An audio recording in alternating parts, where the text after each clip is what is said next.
But let's just move on to the next speaker. And I think she arrives very timely into the discussion. And our next speaker will be Maria Elissa Lao, who is an associate professor at the Department of Political Science, Antonio de Manila University.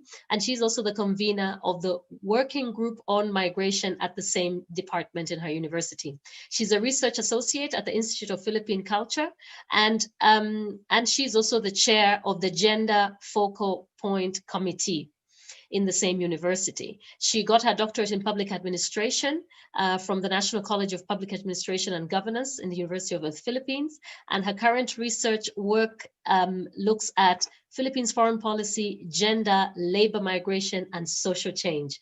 Maria, I think it sounds very packed in terms of the your different research areas, but I think that we can just zoom you in. Can we ask you to pick, because I'm sure you can pick any one of these lenses that you work on, could we ask you to pick the gender lens for us as you just explore a little bit deeper into this objective in trying to understand how we can have a much more all of government, all of society working together to ensure that citizens who are abroad, when they have left their homes and are in another country, they can receive adequate services from their embassies. And at the same time, I think it's also very important to put it in the context of any kind of crisis. And of course, we're in the middle of a global pandemic that is hitting and actually seems to have a domino effect of causing even more crisis. So you're welcome to also pick up any one of those as you just take us through your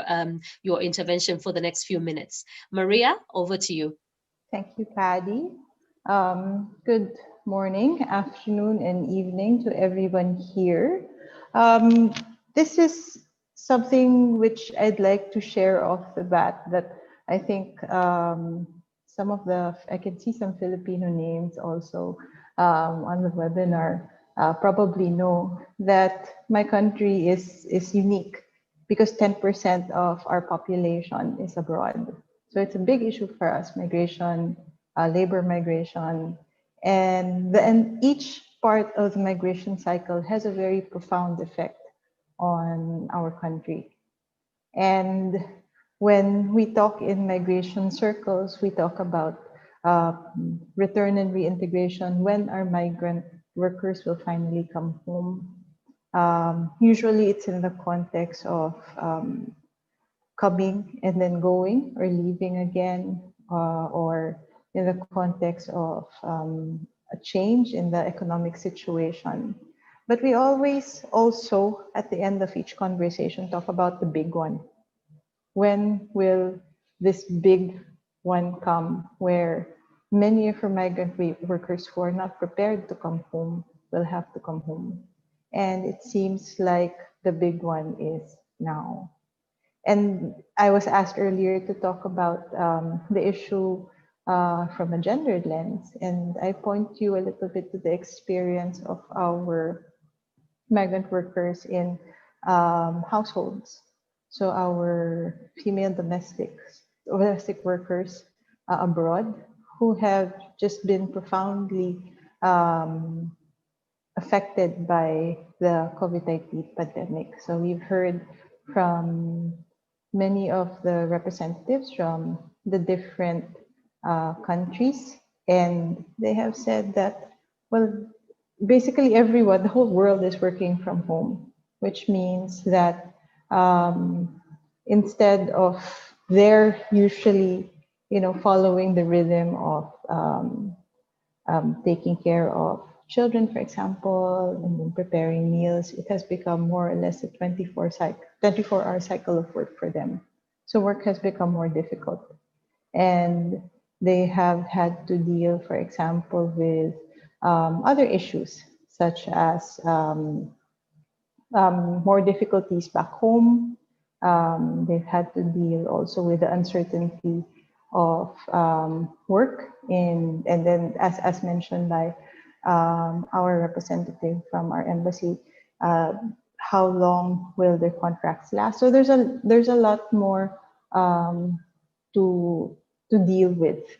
And they said the one good thing though that has come out of this pandemic is that they've actually been in better contact, close contact, better contact with their families as they check up on each other more often and they ask each other how they are during this uncertain time.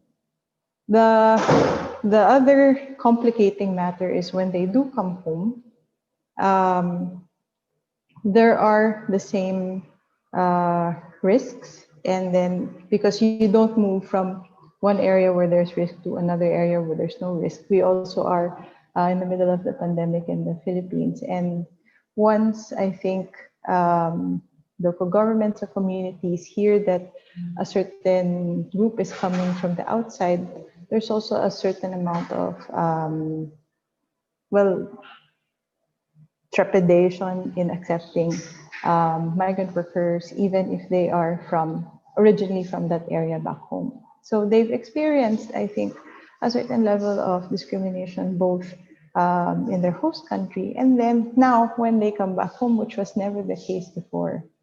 And as mentioned by, again, a representative, there is government support, but it is only one time. So, and very limited. And in the beginning, actually, they weren't offering the support if they were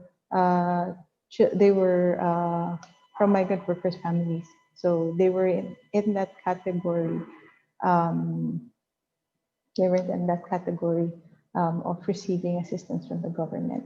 So it's been quite difficult for our migrant workers throughout the migration cycle. And there's a lot of uncertainty as we move into a longer span of time because they're expecting to go back to work, they're expecting to continue providing for their families, and sometimes that opportunity is not there anymore. So I think this is a sort of new situation. There's a different level of risk and uncertainty for migrant workers, both in their host countries and abroad and at home. Maria, I just thought that I could just come in there and ask you, limited resources will forever be the song that we will have. I think I am speaking limited resources to my children, even, even in good and bad times, we have limited resources. So I think this is the song that we will always have because we will just never have enough. What kind of coping mechanisms have you sort of seen from different embassies and from the work that you are doing in sort of following up labor migration for overseas Filipino workers? And here I can generalize it and broaden the group a little bit wider than the female domestic workers. What kind of coping mechanisms have you sort of seen, and what kind of partnerships do you see that try to skip this I would not call it an excuse, but I would the reality, actually, this is what it is, this challenge that embassies will forever have and consulate services will forever have in terms of trying to address the needs of all its citizens abroad. This time I won't talk just about the COVID situation. I think I will broaden my context and look at other situations where you have different actors working together to support our migrant communities abroad. So we have natural disasters. We've also had recently, for example, overseas absentee voting. And this has always been cause for the Filipino community to come together and support each other. So I've heard early on, I think some of the stories have already been mentioned early on where you've had Filipinos, for example, in the health sector, helping fellow Filipinos who are it's difficult to be in another country and then not speak the language and then have to go through their health system. So there has been a lot of support from fellow Filipinos, for example, talking with their kababayans, talking them through what may happen if there's COVID, what will happen, how do you keep safe, and what are the services that are available to you. And in other countries also, even here in Asia, where the medium of, well, the language is not English, I think even host countries are starting to realize now that they have to take an extra step in order to translate and in order to communicate health protocols to, foreign workers, not just Filipinos, of course, but foreign workers. So that's something that I see, which is very positive. Trying to understand how this pandemic uh, affects those who are not from a particular locality. So now they're taking time also to make sure that foreign workers, Filipinos understand the protocols, even if they're originally in another language, and what to do in these situations. But in general, we have a term, bayanihan. Also, uh, this doesn't happen always in the context of the embassy. It's not always official. It can happen in the context of the church, sometimes the local Filipino station, groups that belong to a same community back in the Philippines. So it's a sort of spontaneous reaction to anyone in need.